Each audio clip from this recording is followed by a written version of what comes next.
हमारे channel Hindi story time में आपका स्वागत है।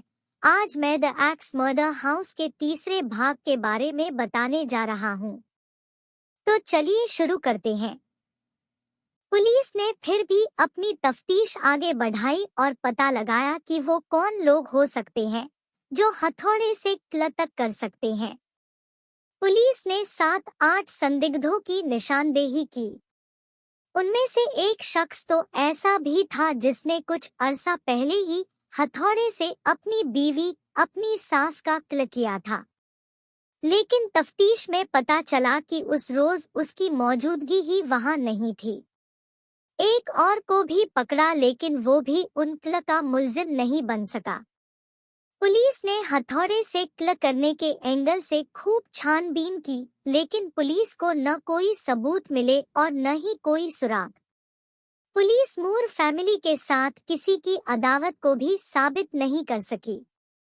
पुलिस को ये तो पक्का यकीन हो गया था कि जो कातिल था वो यहाँ सिर्फ और सिर्फ क्ल के इरादे से ही आया था। लेकिन एक सवाल पुलिस को भी अखर रहा था कि अगर कातिल की दुश्मनी जो मूर से थी तो फिर उसने बच्चों को निशाना क्यों बनाया। पुलिस के पास किसी भी सवाल का कोई जवाब नहीं था। पुलिस ने जिन संदिग्धों को इस क्ल के सिलसिले में पूछताछ के लिए पकड़ा था उनमें से एक था कैली, जो इस वारदात के बाद सबसे बड़ा संदिग्ध था पुलिस की नजर में। उसकी वजह भी थी। असल में पुलिस के मुताबिक 10 जून की रात को कैली वेलिस्का शहर में भी था और वो स्कूल में प्रिंसिपल से मिलने भी पहुंचा था। उस रात वो वेलिस्का में ही रुका था, लेकिन सुबह 5 बजे वो वेलिस्का छोड़कर चला गया था। चूंकि क्ल का वक्त 12 से 5 बजे तक का ही था, लिहाजा कैली पर शक गहरा हो गया। लेकिन उस पर शक की जो सबसे बड़ी वजह थी वो ये थी कि जब वो ट्रेन से शहर छोड़कर जा रहा था तो रास्ते में उसने कुछ लोगों से कहा था कि वेलिस्का शहर के एक घर में 8 लाशें पड़ी हुई है और उनमें 6 बच्चे हैं। असल में ये बात कैली के बारे में कुछ चश्मदीदों ने पुलिस को बताई थी। यहाँ बड़ा सवाल खड़ा हुआ कि आखिर कैली को कैसे पता चला था कि मूर के बंगले में 8 लाशें पड़ी हैं और मरने वालों में 6 बच्चे हैं, और वो भी तब जबकि तब तक ये खबर न तो मीडिया में आई और न ही कहीं छपी। इसी सवाल के सहारे पुलिस ने कैली को तलाशना शुरू कर दिया और कैली पकड़ा गया। कैली के बारे में तफ्तीश के दौरान पुलिस को पता चला कि उसके खिलाफ महिलाओं से छेड़खानी के कई आरोप लग चुके हैं। कुछ लोगों के साथ आपत्तिजनक तस्वीरों को साझा करता था। तभी पुलिस को जांच में पता चला कि उसकी मानसिक हालत भी ठीक नहीं है और उसका इलाज भी चल रहा है। लेकिन पुलिस ने संदिग्ध को गिरफ्तार कर लिया। इत्तेफाक देखिए कि पुलिस के सामने कैली ने स्वीकार भी कर लिया कि उसने ही क्ल किए थे, क्योंकि गॉड का हुक्म था। पुलिस ने जब बतौर कातिल कैली को अदालत में पेश किया तो साथ में उसकी मेंटल रिपोर्ट भी अदालत के सामने रखी गई। उसकी मानसिक हालत की रिपोर्ट देखने के बाद जूरी बंट गई, क्योंकि जूरी के कुछ सदस्यों का कहना था कि संदिग्ध का इकबालिया बयान उसकी मानसिक हालत के मद्देनजर स्वीकार नहीं किया जा सकता। जूरी का फैसला हुआ और कैली बरी हो गया। बरी होने के बाद इधर पुलिस अपनी तफ्तीश करती रही और कैली के खिलाफ उसे सबूत और सुराग मिलते रहे। उधर कैली भी घूम घूम कर लोगों से कह रहा था कि क्ल उसने ही किए हैं। लिहाजा पुलिस ने फिर कैली को पकड़ा और उसके खिलाफ मुकदमा फिर चलाया।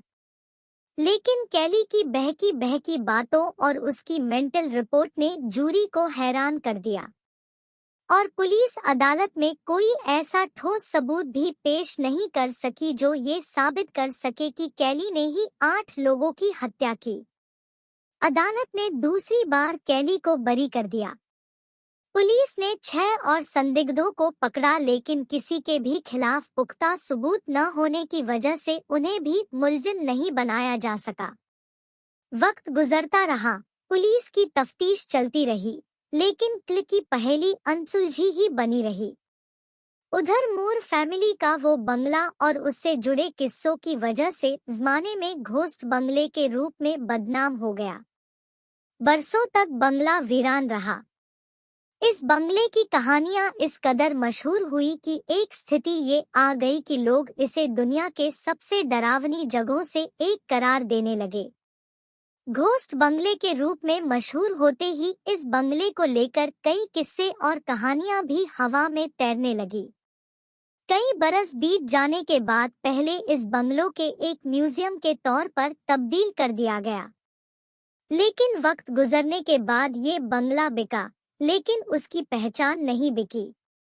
उस बंगले के बाहर बाकायदा एक बोर्ड लगाया गया जिस पर इस बंगले की कहानी लिखी गई। देखते ही देखते तमाम पैरानॉर्मल एक्टिविटी करने वालों के बीच ये बंगला मशहूर हो गया।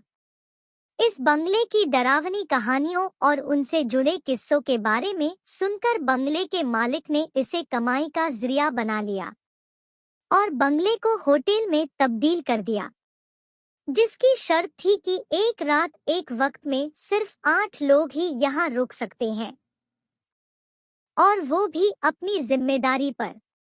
इस बंगले से जुड़ा एक किस्सा लोगों को बहुत खींचता है। इत्तेफाक से बंगले में हुए क्ल के ठीक 100 साल बाद यानी 10 जून 2012 को 2 शख्स इस बंगले में जाकर रुकते हैं।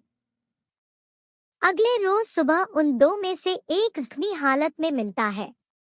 उसके सीने के पास खंजर के निशान थे।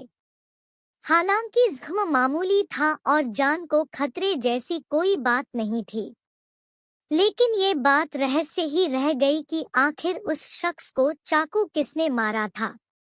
हालांकि उस लड़के ने ये बयान दिया था कि उसे घर में किसी के होने का आभास हुआ और ये भी आभास हुआ कि कोई है जो उसे मारना चाहता है। बहुत से लोग इस बंगले में रुके, रात भी गुजारी और सबके पास इस बंगले की अलग-अलग कहानियां भी हैं। फिलहाल तो बंगला एक म्यूजियम है, लेकिन ये रहस्य आज भी जस का तस है कि मूर फैमिली और पड़ोस के दोनों बच्चों का कारिल आखिर कौन है।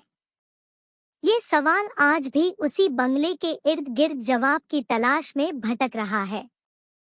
देखने के लिए धन्यवाद। कृपया हमारे चैनल को सब्सक्राइब करना न भूलें और कृपया निजी भाग देखें।